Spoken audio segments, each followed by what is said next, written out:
What's up, everybody? Welcome back to Blue River Bow Hunting, episode 52.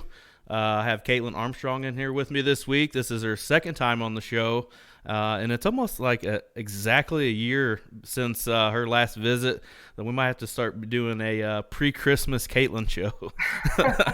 But Katelyn Armstrong, how's it going? Good, thanks. How are you? Not too bad. Just kind of getting through my whitetail blues. I'm having some withdrawals. I'm ready to get back in the stand, even though I think this is our last weekend of muzzleloader here in Indiana. I have a couple doe tags left, but I wouldn't mind going and filming for somebody or something. I just want to get back in the stand. I'm having crazy withdrawals. You and me both. We seem to be in the same boat. I got a couple of doe tags left, but I can't seem to get out there before Christmas. It's a little too busy at the moment. Yeah, I don't doubt that any. I've been hopping on some duck hunts. It's been helping a little bit. I usually throw a coyote hunt in there every once in a while in the late winter. It's about to get super busy for us everywhere else. We got the Indiana Deer and Turkey Expo at the end of February. I'm going to be working the booth with Exact Archery over there, so it'll help out a little bit. We have the ATA show in Indianapolis this year, so hopefully I can get that figured out and be a part of all that. But there's a ton of stuff coming down the pipeline, and be hopping on the podcast every week. So at least I'll get to talk about it every week. There you go. So obviously I don't want to, cover some of the same stuff we covered last time. That would be boring for anybody that would want to listen to it. So I want to go through some different questions and some different stuff that maybe you did this year compared to last year. But I know that you were really excited. I seen on TikTok that you got a new bow. Did. What'd you get? I got a Matthews Prima, and it makes a huge difference. Absolutely. Where were Yeah. you shooting before that? I was shooting a Diamond Edge, and no hate. It was a really good first bow, especially somebody who was learning. I didn't really understand the different mechanics and all of that went into archery. So it was really good for me learning, but I just felt like I wasn't very consistent. And I was really down on myself, like, wow, I really suck at archery. And then as soon as I got the new Matthews, I did a couple of shots and I'm like, this has to be a fluke. I put the target out even further and I shot a couple more, and I was just, my arrows were just so close together. And I was like, wow, I don't suck. So, Did you stick with the thumb release like you'd been shooting before, or did you go back to finger release? oh, I stuck with the thumb release, but I upgraded to one that fit my hand a little bit better, a little bit of a smaller one. And it makes a huge difference. I don't think I'm ever going to go back to the trigger release again. I know we'll cover it when we talk about a little bit of self filming here in a little bit, but I've thought about switching to a thumb release too. I've shot a finger release since I was like 14 years old, so it's all I've ever known. But like you talked about last time we were on, being able to move your hand and get on the camera and move it around without that being attached to your wrist and getting in the way, I can only imagine how just having your thumb release already clicked on there is probably benefit on that. Yeah, another main benefit I like to mention as well is that it helped me a lot with target panic. A lot of people have the slapping the trigger problem, Mm-hmm. and the way I actually have it next to me, but the way I like to use my thumb release is I don't put my thumb on it. I actually tuck it up in like this, so it's more of like a squeezing action. And just a little bit of pressure and it lets go. So it definitely helped me with not slapping the trigger or target panic, whatever you want to call it. Right. So when you upgraded the bow, did you upgrade arrows too? I did upgrade arrows. I'm using the Black Eagle ones now. Oh, nice. But really, those were more of a recommendation from a friend, and I'm like, sure, why not? I'm changing it. I might as well change everything. So, Absolutely. You know, I know how big you are on your saddle stuff, and this was my first year. I think it went quite well for being my first year. I made a lot of changes as I went. I was like, okay, I got to switch this. I got to switch this. mhm. Is there anything that you did maybe last year compared to this year when it came to your saddle setup? um, I don't think so. Definitely. So learning different types of trees. I'm much better now at picking out trees in the dark that I should or should not attempt to climb. I think when you first get into saddle hunting, you just think, oh, I can do anything. And it's Yeah. like, yeah, but is it going to be noisy when you get to the top? Are you going to be struggling? It's just, I got a lot better at picking out trees, like which ones to look for. Yeah, I think the one of the big, and it might sound stupid. One of the thing I think I learned faster maybe throughout the whole season was setting up my sticks. I got so much better at it as the season went on compared to like when I first did it. I made stupid mistakes all year long. Like I wouldn't go to the very top step before I was just trying to get in the tree so fast it didn't Yeah, really register with me until I looked down and I was only like 15 to 16 foot off the ground. And then I started to go to that very top step, put it up a reasonable where I could pull myself up without struggling. And then yeah, even setting my platform just a little bit higher and almost climbing up into my platform just to get a little bit higher each time. And I got good at it.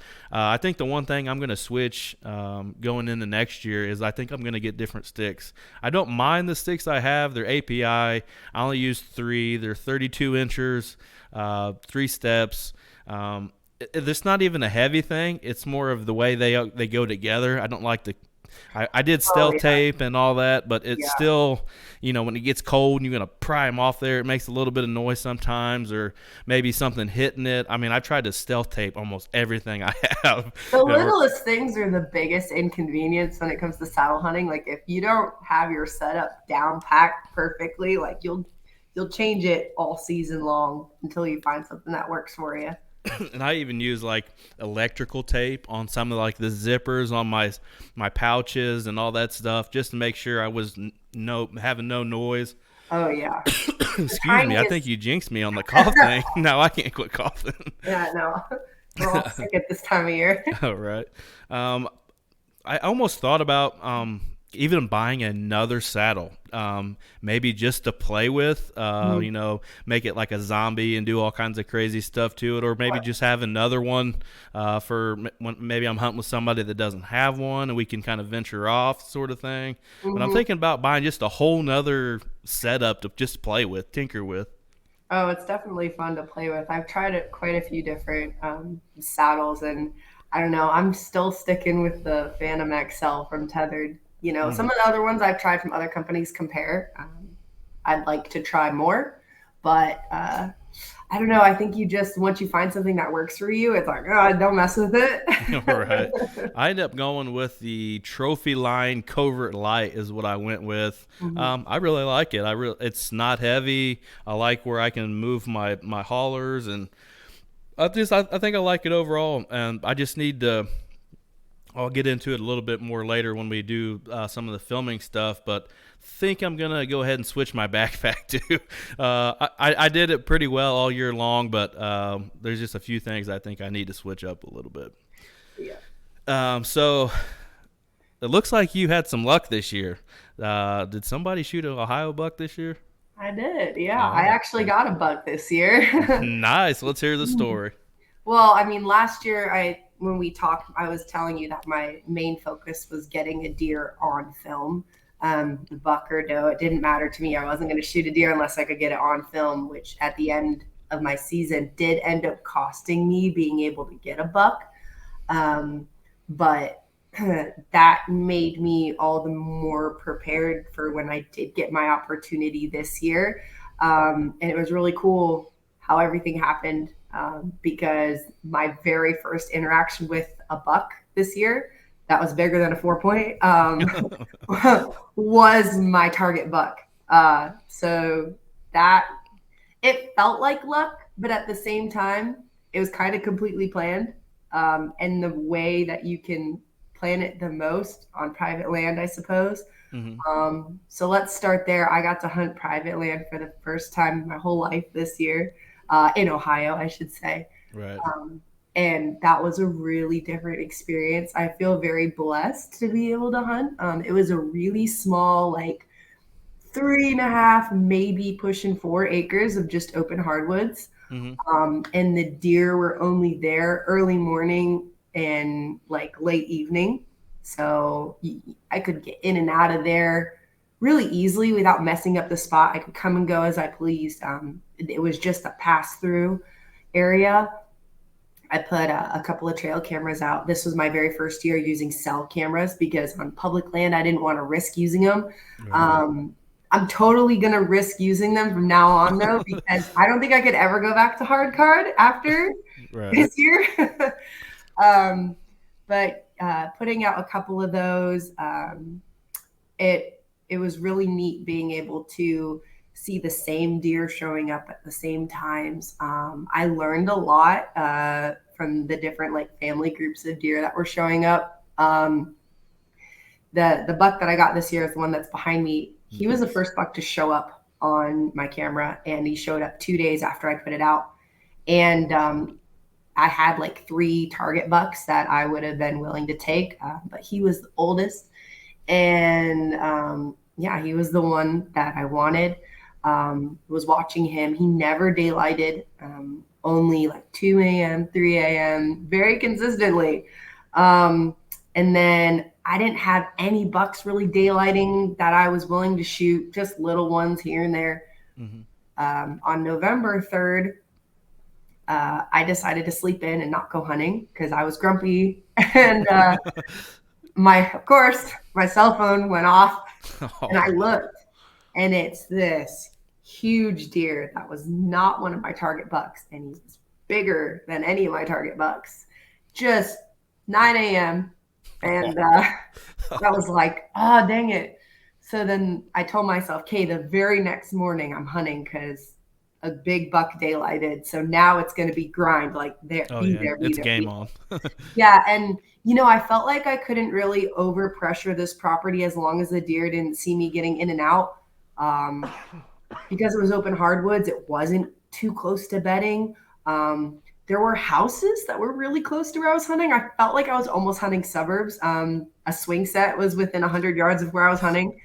That's awesome. So yeah, I mean, it was one of those areas where like I talked to a few of my friends and they were like, hunt it every day. I mean, as long as you're not leaving your scent, but at the same time, it's open hardwoods. Like, what are you really gonna mess up? The deer are used to human scent blowing through that area. So they were Absolutely. like, go for it. And I did. And so yeah, November 3rd had that buck daylight. November 4th, I was in the stand. I had a doe come through. She hopped the fence. There was like a private fence line, Mm-hmm. and the deer all bed on that side of the fence, and they hop it and come to my side. And I watched her hop the fence, and uh, at the time, I had been really being good about like not shooting any does. And I was actually in the middle of sending a Snapchat to my dad because I was like, single doe, but it's during the rut. I'm trying to be good. Like, I can't shoot her. And Right. as I'm in the middle of sending this Snapchat to my dad, like it was almost like a light bulb went off in my head, and it was like, "Single doe, you idiot!" And I looked up from my phone to like look in the background, and I just see a rack coming through on the other side of the fence, and I immediately put my phone away, turn on all my cameras, like get ready because I saw his rack for like 2 seconds, and I just knew like shooter.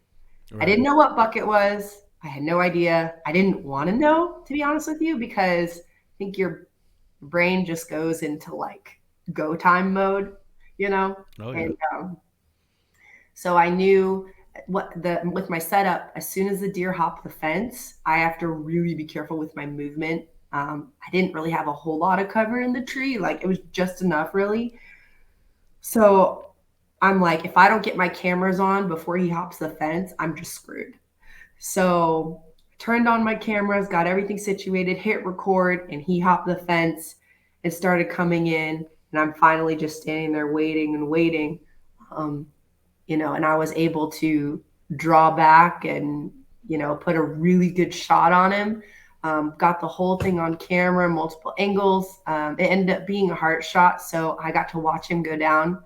Um, That's exhilarating, isn't yeah, it? it was really exhilarating. especially with it being on such a small property. He actually died right on the property line. Like there's a Awesome. little orange flag and he died like right next to it. So, I mean, I had permission from the neighbors if I needed it, but yeah, that was really cool because I didn't have to track him, and um, I had no idea what deer I had shot. I had no idea because I was just like, "Don't look at the rack. Don't look at the rack." That was the only thing going through my head. How And far of a shot was it? 25 yards. Awesome, even better. Yeah, yeah, it was 25 yards. So, and I think that's the most confident I've ever been with letting an arrow fly because I think it was fully because of my new bow and new setup. And I just knew that like I didn't have to worry about any little weird finicky things happening that I was having issues with my old bow. Um, it really couldn't have happened any more perfect. Um, I think that's why I'm so hesitant to get a new bow. I've had this bow since 2010, I think. So I think it's just a familiar thing. I shot my buck this year at 46 yards, and I didn't hesitate whatsoever. And I didn't have a 50-yard pin. I shoot a 3-pin, 20, 30, 40. I put the 40 right on him, ranged him at 46 yards. I had a split second to make a decision. I put where I needed it, and I smoked him. And I think it was because I had that confidence in that shot with that bow. And it may be different if I even had a new bow. I may not, never even take that shot, and I'm in the same boat as you. He didn't run 30 yards, and I got to watch him fall, which made me shake even harder than I was already shaking to begin with. Got on the phone immediately and started making phone calls, and it's funny. I'm going to talk about it already. I'm going to dip into this self-filming already because it ties into what I was doing. I'm almost scared to self-film. I know that sounds silly. I'm just so particular on what kind of film that I get to begin with. That's why I like being behind the camera most of the time. But I really wish I would have had my camera. I chose not to bring it with me that morning. I don't know why I do that. When I'm by myself, just not a big self-film guy. I like filming for other people. But if I'd have had that camera, it would have been awesome footage. I already knew where he was going to go, so I could have had the camera recording, waiting on him to hit that hole. And the GoPro, I could have had it all set up. But what kind of confidence do you have now that you just shot a nice buck on camera doing it yourself? it's definitely a huge confidence booster. I, and that with hunting, especially with bucks, I would never like say that I'm like super confident, like I could do it every time because I would assume that every single scenario is different. And my Absolutely. scenario, I mean, it happened perfectly. I had the perfect amount of time. I wasn't rushed. Um, but with self filming in particular, uh, it it was really like I don't, geez, I don't even know how to answer that because the whole experience was so like exhilarating. hmm I don't know if confidence is the word I would hmm use because I think when it comes to killing a deer on camera, getting all the camera angles, there is an amount of luck that leads up to Absolutely. that moment. hmm But there's also an amount of skill as well. One thing I can say about the confidence that is a point that I would like to make is self filming really changed the way I hunt by having me control. You mentioned shaking earlier. yeah. Um, it took me a whole year, my very first year of self filming, let's say year and a half and into last year, to really control my shaking. Um, and when I do make my YouTube video and release it, you really see in the footage that's played back in the GoPro and how I handle self filming and drawing my bow back. If you pay attention, I'm not shaking at all. Like I'm ridiculously calm, and I'm calm even after I let the arrow go. And it's not until you hear in the background the deer fall that I start like shaking really crazy. Um, so The one thing I am confident in with self-filming with hunting now is being able to control the shaking and the adrenaline rush and all of that. And I don't know if I would have been able to control that if I hadn't started self filming. You kind of just got to force yourself to, because then otherwise your filming's going to be horrible, your shot's going to be horrible, and it's all going to be filmed to witness forever that it was all horrible. So, I It's mean, funny you say that because I think so. I shot my buck. I've already went through this story several times. I shot my buck on Monday. I get Adam shooting one on film Friday, and then the very next day I get another one of my guys, Ryan, shooting a absolute giant on video. So I went 3 days in a week seeing three 130s drop in the same week, and I shook probably more filming those two guys and them deer going down than I did when I shot my buck, which yeah. is crazy. I mean, yeah, if there would have been a camera with me, I probably would have been shaking a little bit. But I controlled my emotions a little bit. But there's no way that Adam would have been able to self-film his, because that deer, he shot that deer at like 5 yards. Like with the camera arm, I was like almost completely videoing straight down.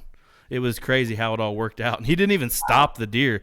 This deer came right down. We knew where, I mean, it was so thick right there. You almost kind of see where they're going to go through. He just picked a hole. And as soon as that deer hit that hole, he smoked him. It was awesome. And you can see it when the deer runs off in the background.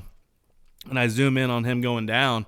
When I pick up, when I put my hand on the camera, you can see like the video shake a little bit until I let go of it again. Thank goodness for those camera arms. Absolutely. Speaking of that, what kind of camera arm are you rocking? I don't know if you, I don't know if we talked about that last year or not, but I'm using the same one as last year. It's from the guy on Instagram. His Instagram handle is DIY bow hunting. I think I remember you saying that now. Yeah, haven't changed it. Hey, if it isn't broke, don't Right. don't try to fix it. But it's the lightest camera arm to my knowledge still on the Mm-hmm. market, unless they've come out with anything new since then. But it works really, really well for me. It's like a three. It's a the 3 bar camera arm, and for Yep. saddle hunting or self filming, I would not recommend anything less than a 3 bar one, just Mm-hmm. because you're able to go around the trees and you can hug the camera so tight to the tree that it's not going to get in the way of you drawing, which I found has been extremely useful for saddle hunting, because that's always been a concern of mine. With your camera flipped out, that's all that extra space, and then you've got to draw your bow on top of it, and it's going to clang into it, and so So when you're saddle hunting and obviously bow hunting, but what side of yourself do you set the base for that? On your left side? well, I think I've said it in every single position the last 2 years just to find the best one. My favorite one is actually about waist high, directly in the middle in front of me. Hmm. The reason for that is so that one, it's less movement. I've seen a lot of people who self film say to put it up high so that you could go right or left. But I found that's just too much movement. I'm taking my arm up and down like this. Not only that, but if it's up here, then I have to. I tend to lift my bow up a smidge to draw, and it's just I've hit my camera a lot. Um, if it's down by my waist, I'm moving the camera arm and I'm grabbing my release, and it's a very small 6 to 7 inch movement. It also swings really nicely right underneath the bridge of my saddle, because I'm not sitting down in my saddle to shoot. I'm usually leaning or Mm-hmm. standing. So it swings back and forth really nice. Also, might be the camera arm that I'm using. It Mm-hmm. hugs so tightly to the tree that it's really not in my way when I'm not holding my bow and when I'm just relaxing. There's a nice gap in between my torso and my knees between the tree to where it feels very comfortable. And if I put it to the left of the tree, then I can't swing it all the way around to the right. So Yeah, middle. I found I do kind of just in front of me, but just offset to the left just a little bit is kind of the comfy spot that I found. But I had a particular hunt. It was the day before I killed mine, so it would have been November the 6th. We're hunting this bowl with Adam. Me and him are hunting, and actually he went in with his climber and went up, and then I just took my sticks up and went up underneath him and was filming.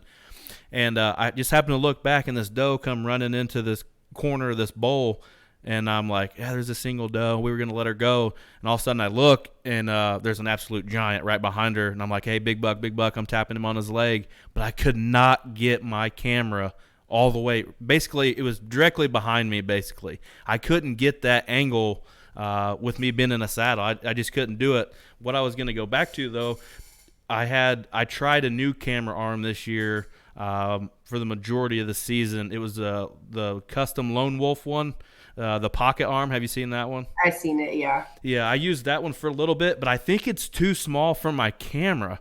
When I put my camera on it, it just seems like it weighs too much for that particular arm. I know are you still using that HF 800? Is that what you're still using? Yeah, it's a little. I actually have it here, like a little handy cam. Yeah, it's a lot lighter compared to mine with that big microphone on top of it and stuff. Yeah.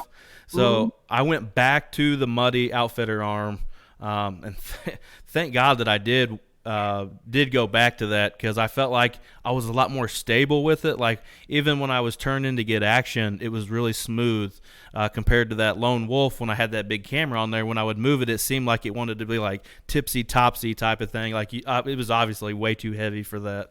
But I don't know. It's an evolving process, the whole film thing.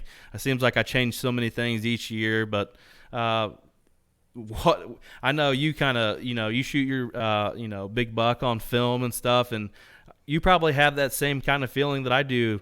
I've been searching for that big kill on camera for this 3 or 4 years now that I've been doing this. And to get it done 2 days in a row, I mean, I was ready to shotgun a beer or something. I was jacked up. That's awesome. That's so cool. There's nothing like it, and that's neat. 2 days in a row, man. Talk about confidence, right? Yeah, back-to-back hunts, which is absolutely. I mean, it was crazy because Adam wanted to get it done before our gun season, so he killed the day before our gun opener, and then I went with somebody else on the gun opener, and they killed on the gun opener that very next morning. It was wild. Wow. What about your GoPro setup? What kind of mounts are you using for your GoPro? Honestly, I wish I had thought to bring it out here, but so with my GoPro, I just have it on a really cheap $10 GoPro clip that I clip to either like a backpack strap or a branch. I always look for a branch to clip it to. Being on private land, I had like a setup where I have a go-to spot that I clip it to. It was actually a tree next to me that had a little broken branch that was perfect height for me to just clip that to every morning.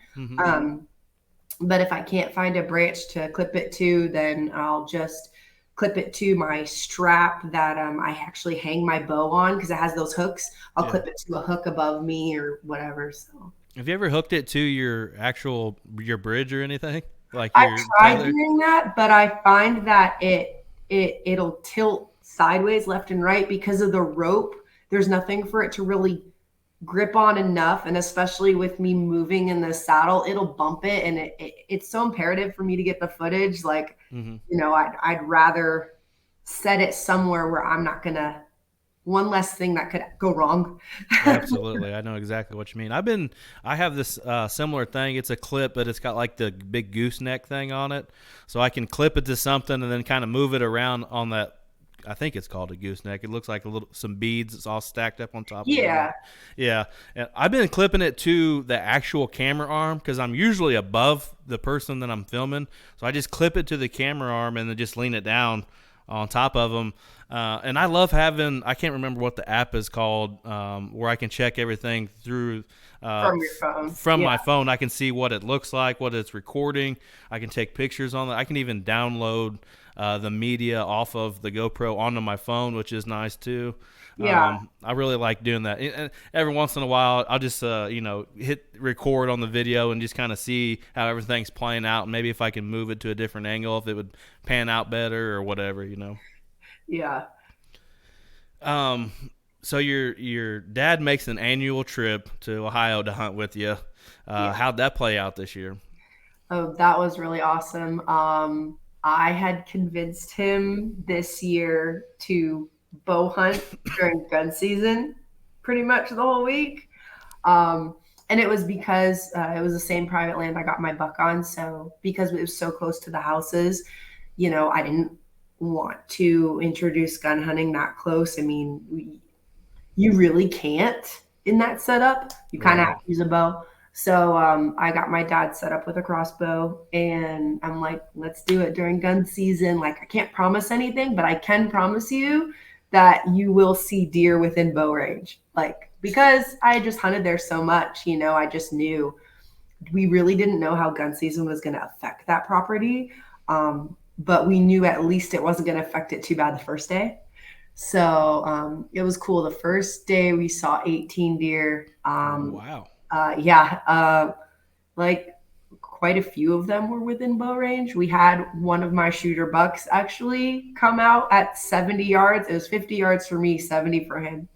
But with his crossbow setup, he didn't feel comfortable shooting more than 50. Mm-hmm. So we didn't get a chance at that buck, but it was really cool that was the first deer we saw together on opening day of gun season. Um, and we saw a total of 66 deer that week. Wow. And that was really fun for me and him. And we ended up getting it done on the last day that we went hunting. One of my friends was kind enough to let us hunt out of their blind. Mm-hmm. And it was kind of like a blind in an open field situation. And it was nice because my dad and I hadn't sat together all week. I was in one tree and he was in another, and we'd be like 25 yards apart, close enough for me to film him, you know? Mm-hmm. So that was cool because, as you mentioned, you shook more filming for other people. Yeah. I shook more shooting or watching my dad and filming for my dad shoot a doe with a gun than I did with my buck by myself. Like, I don't understand what it was. Like, I was shaking like a leaf. Like, I had to calm myself down, you know. But it's always cool, and like you said, you hadn't sat with your dad in a very long time, and then be sitting with him and watch him get it done.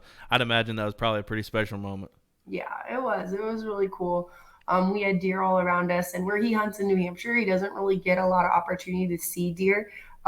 In fact, in the last 2 years, he hasn't you just don't encounter them as much. It's just a lot harder to hunt there. We have a much higher population of deer here, so Mm-hmm.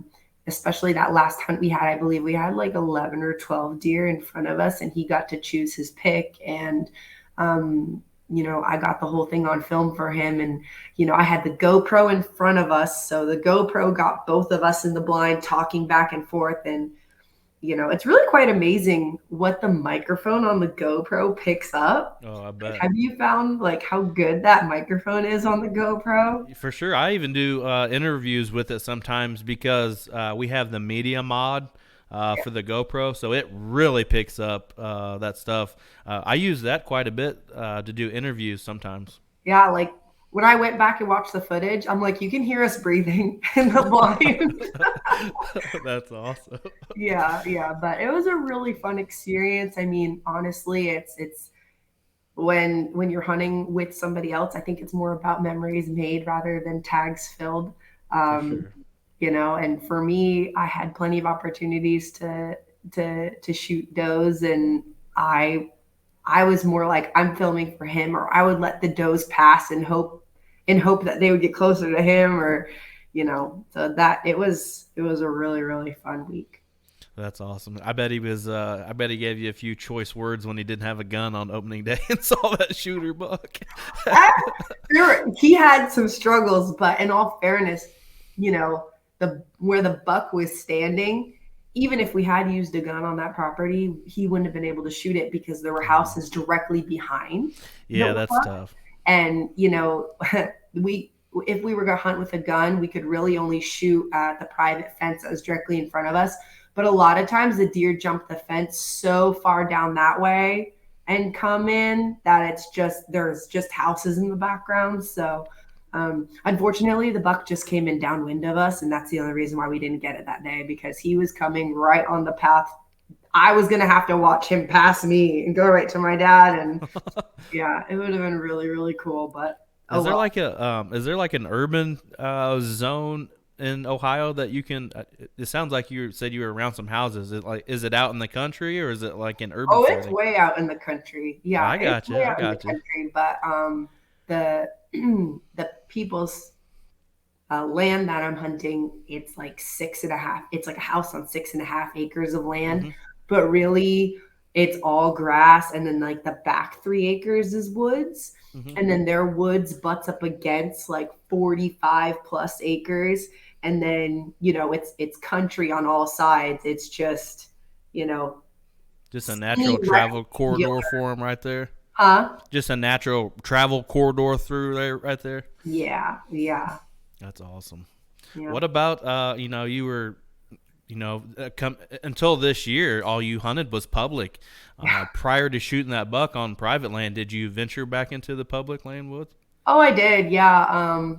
I was really because I wasn't going to shoot a doe on the private land because I I just felt like it felt like very luxurious to me to be able to hunt private property, even that small, because I knew it wasn't going to get messed up.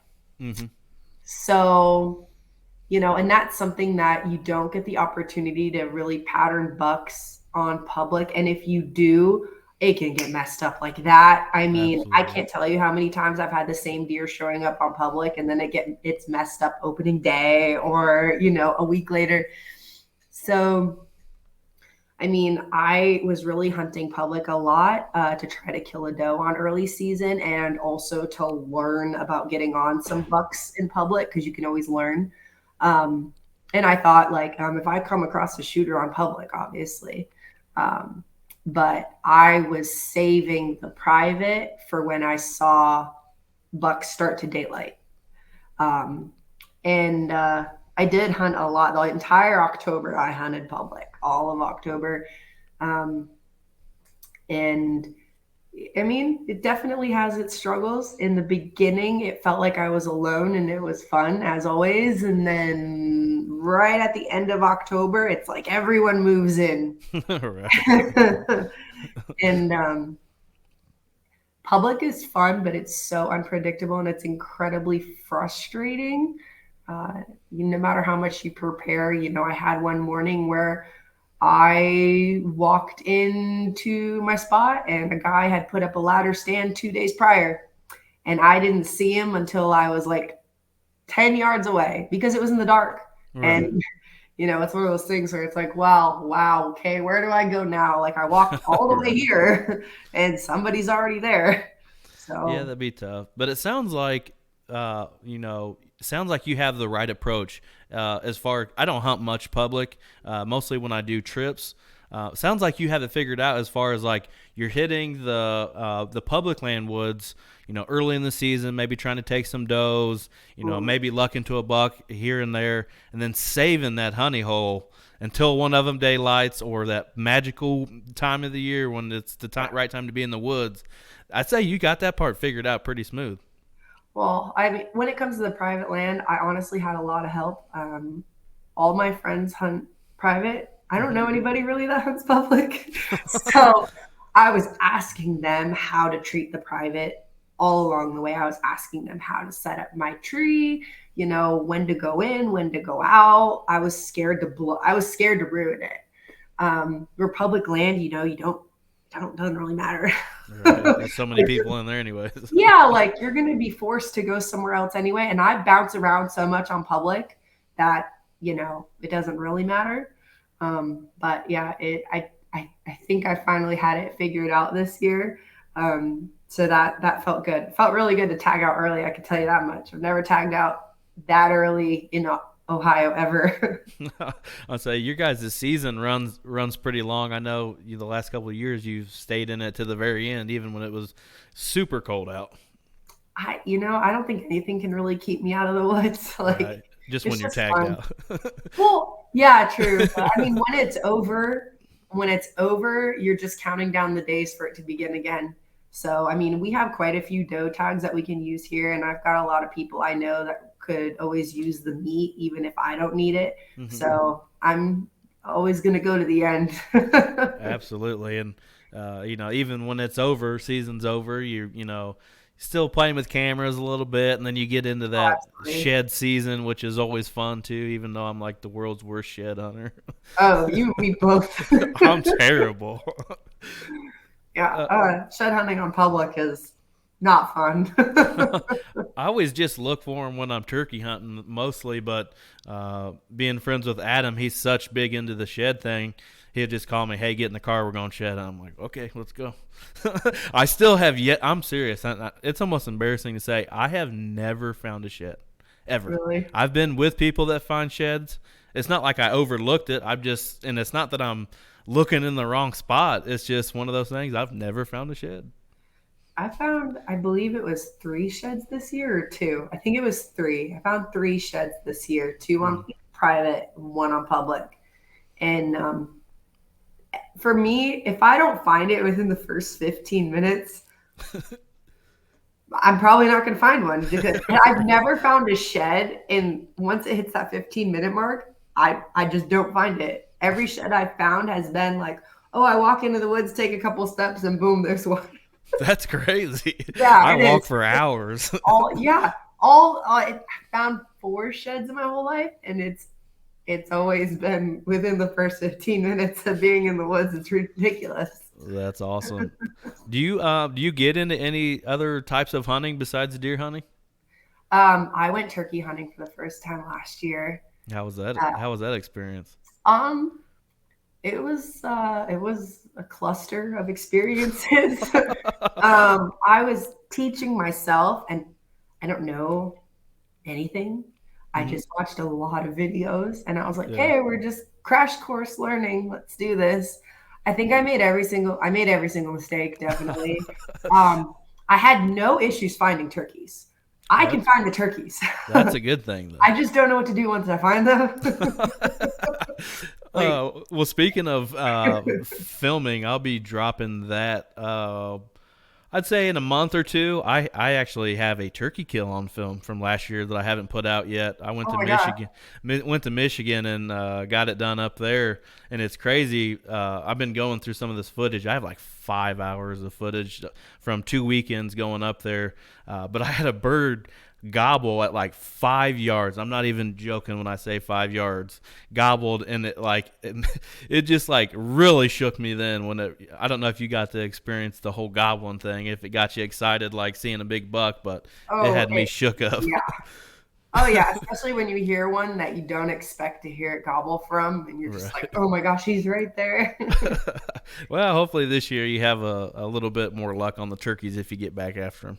Yeah, I think so. Well, I mean, luckily, I have some friends that are gonna help me out with that because otherwise, I don't know what I'm doing. So, especially with like filming and stuff, I feel like it'd probably be like 2 more years of being unsuccessful before I was able to do it if I were to teach myself. Um, but yeah, I don't have any issues with finding the turkeys. I just That's don't know what to do once I find them. It's completely different than deer hunting, and absolutely. I mean, I didn't realize how smart turkeys were. I think It's I'd not have, that they're smart. I think it's just they can see so well how they yeah. get everybody. Well, I didn't realize I could like blow out a section like you can with deer with Right. turkeys. So Yep. I just thought like, oh, I'm gonna go find the turkeys and scare them off, and then I'll come back the next day and they'll be there. And no, they were Nope. nope, they were not there. That's I did awesome. successfully roost turkeys There you go. consistently. And then I was able to find them like in the mornings pretty consistently. And um, I just spooked them a lot, unfortunately. Like I'd get really close and then I did not understand where to set up. So, and then I don't understand calling at all. But I'm just not good at it. There's definitely an art form to that. But YouTube channel, I seen that you dropped one, 6 or 7 days ago or something. Is that something you're gonna continuously start dropping some more videos after the season's over, or are you gonna wait till like prior to next year? No, I would like to continue to drop videos even before Christmas. I'd really like to get this buck video out Mm-hmm. before Christmas if I can. I've got one video to drop before my buck video. Mm-hmm. So it's going to be like an October hunting video. Like Okay. everything I experienced in October before him is going to be one video. Then I'll have this video, and then after that, it'll be me hunting with my dad. Awesome. So, and I'm me hunting with my dad will be in January at some point. It'll come out, but I'd like to get the next two videos out before Christmas, um, just to try to keep the ball rolling with YouTube because I hadn't posted in quite a while, and I focused on TikTok for a really long time. Mm-hmm. Um, and Now I'm just trying to pump these ones out. So it's hard to edit, and I'm really picky about Yeah. my videos, and Same. you know. How from like in my case, killing back to back days like that on film. What's your experiences with dropping videos? How close, would you think that it would affect the other one, dropping them close together? Because I dropped them like 5 days apart, and the second one had is almost double in views compared to the first one. Um, I mean, I personally probably wouldn't be capable of dropping a video more than once a week, but um, I think once a week is probably good. As far as like the YouTube algorithm goes, if you're consistent, whether it's once a week or once every 2 weeks, Mm-hmm. I personally believe that YouTube will continue to give your videos chances. Um, I don't know. I mean, I've had weird experiences where I've had a video go off like a month later and it didn't go off when I first put it up. So, I mean, I would wait a week just to give that first video a chance to go, um, and to be able to consistently post content. For me, I wouldn't want to post like 3 or 4 videos in a row and then post nothing Right. for a while because I've done that before and it definitely does not work. So I like to try to be consistent, even though I'm bad at it. I try. Yeah, I posted the one, and I think it got so much recommendations from people watching it that it definitely bumped it up, and I got a lot of subscribers off of it. And then me throwing the other video out less than a week later, I think all the people that subscribed seeing the first one were eager to watch it maybe, or was like, hey, the first one was really good, let's watch this one. And then with it being it good and everybody watching it and all the shares that it got, it just like doubled compared to the first one. Yeah. Yeah. Well, with me doing TikTok more often than YouTube, I drop like preview clips. Like I've already dropped multiple preview clips of my buck on TikTok, and I still have people commenting, when are you going to post that video? Like people waiting. And if I didn't have that platform, I think it would be a little different. Yeah, for sure. I've seen you and people do the same thing, so I've tried to do something very similar to that too. I have an account warning right now. Oh, me On too. It's there forever, probably. And it wasn't even anything crazy, but I've seen, like when people harvest a buck or a doe, if they show it, it's gone for the most part. So I had Adam do the interview, and I just like would show the pieces of the rack. I never would really show it. It never got taken down. And I never really had a problem on TikTok. And it was crazy. About a month ago, they took 2 of my videos down, and they were from this past spring when I killed a bird. I made a funny video like talking like, yeah, we didn't see any birds, but we're going to go back to the house and drink beer. And then I like throw the bird up over my shoulder and walk out, and they took it down I like see people do that. 8 months later or something. It's like, were you go back on my page and look at it or what? I've had people do that too. Well, I don't know if it's like users are visiting your page and going and commenting it, and then TikTok is picking it up and checking it.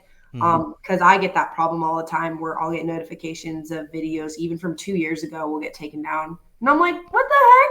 There goes all my likes from that video that had a ton of views and likes. Like, you know, But I know that you have, quite a bit of a following on there, and a lot of the stuff that you post on there, you get quite a bit of, likes and follows and all that kind of stuff. Mine stuff doesn't do too bad, but I filmed myself on my phone after I shot my buck, and I was all, trying to gather myself and talking about it and stuff. And that's probably one of the best videos I've had on TikTok. I think it had like, I don't know, 100,000 views and 4,000 likes or something. I mean, I'm not going to, obviously I remember the number, but it's not something I'm like trying to reach all the time because I'm not that big on TikTok. I mean, Like, it helps. oh, for sure. And I didn't realize that I hadn't done it. I hadn't even linked my YouTube to the TikTok, which I was like, I don't know what brain cell died when I made that decision, but finally linked the YouTube to the TikTok, and I think it's definitely brought some attention over from seeing those videos and then people clicking on the profile, and you can go straight to the YouTube from the profile, which is nice.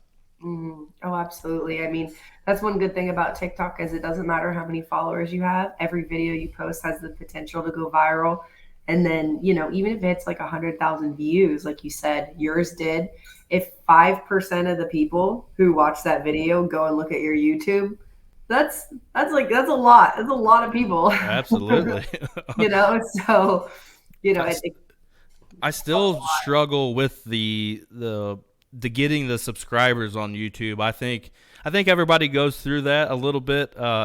That's always a hard number to get, and I don't understand. It's like you don't have to pay money; just hit the subscribe button. It helps me out.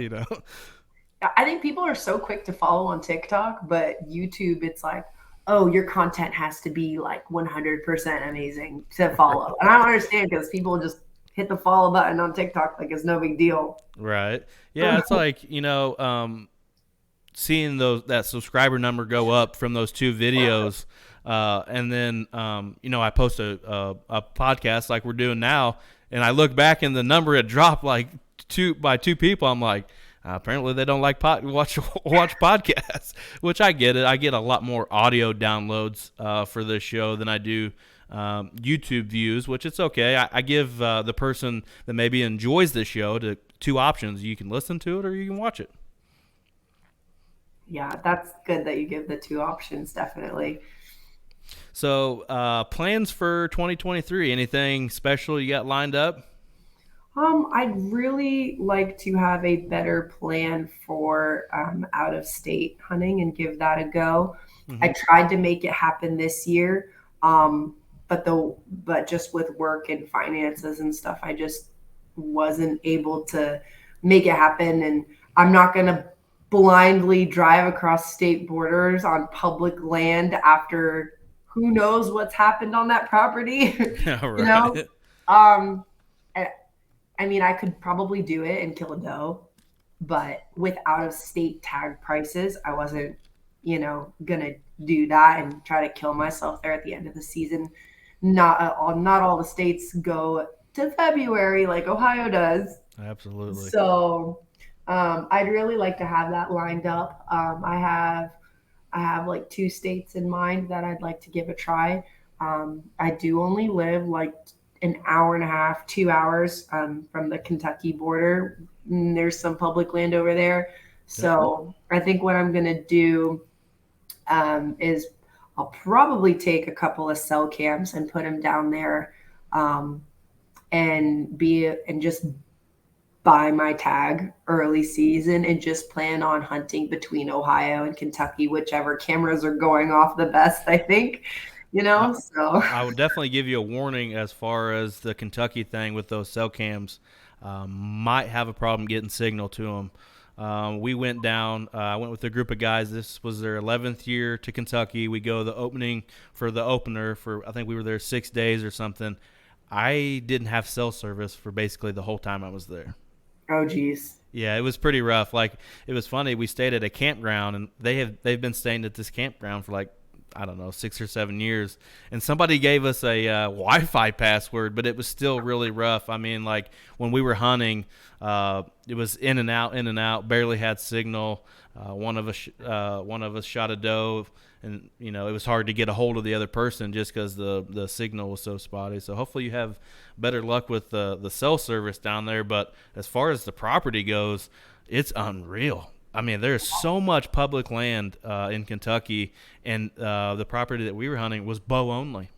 There's no Oh, gun pressure. They only get one. They do like a reserved hunt there once a year for gun season, and you can muzzleloader hunt there. It was like December 10th through the 18th, I think, was their muzzleloader. But basically, it's bow only all year long. wow. I'll have to look into that because I've experienced some of that here in Ohio as well, although it is few and far between. I do enjoy those properties quite a lot. Right. Obvious for obvious reasons. I mean, so that does. I didn't know Kentucky did that as well. I'll definitely have to look into that. I didn't know it until planning to go down there with those guys, and they were telling me about it. I just feel like if it's got bow only, I feel like I have a lot more potential of maybe seeing an absolute giant. Yeah, yeah, absolutely. And then there's less, I think, potential for the property to get too messed up, especially if it's, bow hunters walking around, they spook a couple deer. Maybe they only go like, a couple hundred yards off from their normal area versus, with guns, it's just all the deer hunker down and freak out and, might not even be on the property at all by the end of gun season. All right. We So, ho- we hosted a public land deer camp this year in southern Indiana on public land, and they had like a campground and stuff, and that was really fun. And I think we're maybe thinking about make it a traveling thing, like going to other states and still holding. I mean, we had people come from Texas and Ohio and West Virginia and all over just to come hunt and hang out with us, which it was a blast. But I don't know. Everybody's talking about West Virginia for next year, but after having Jake Wilkins on from Exact Archery last week, Nebraska has really piqued my interest because certain parts of the state you're going to be hunting timber for whitetails, and then you know south of town you're hunting prairies and getting on mule deer on a spot and stalk. I just think that sounds so much fun. that's really cool. Yeah. And their tags were not very expensive either, which helps for an out of state hunter for sure. Yeah, one of my friends was trying to get me onto looking at like Maryland hunting there Hmm. because I what I've been told is that you buy your license and you don't need to buy tags for any of the animals. It's just all included into one, and it's a really good price. That's awesome. Yeah, and so I'm like, oh, that looks like a really good deal because you don't have to buy the separate tags and whatever you see in front of you. Just I liked Missouri when I went down there. When you buy your archery tag, they give you 2 turkey tags for free. what? Yeah, I was like, well, this is gonna be fun Right. because their turkey season in the fall was long. So if you see a That's turkey, whack a turkey, I guess. That's awesome. Well, I appreciate you coming back on and spending some time with us again. Tell everybody where they can find you at on the old social media. My name, Katelyn Armstrong. The O is a zero, but if you just type in Katelyn Armstrong on YouTube or TikTok, my name will pop up. So That's awesome. You can also check Blue River Bow Hunting out. We're pretty much everywhere: Facebook, Twitter, Instagram. Go wild. You can find me on LinkedIn as a podcast host. But we'll be back again for episode 53 next week. You guys have a good week. awesome. Thank you. Thank you.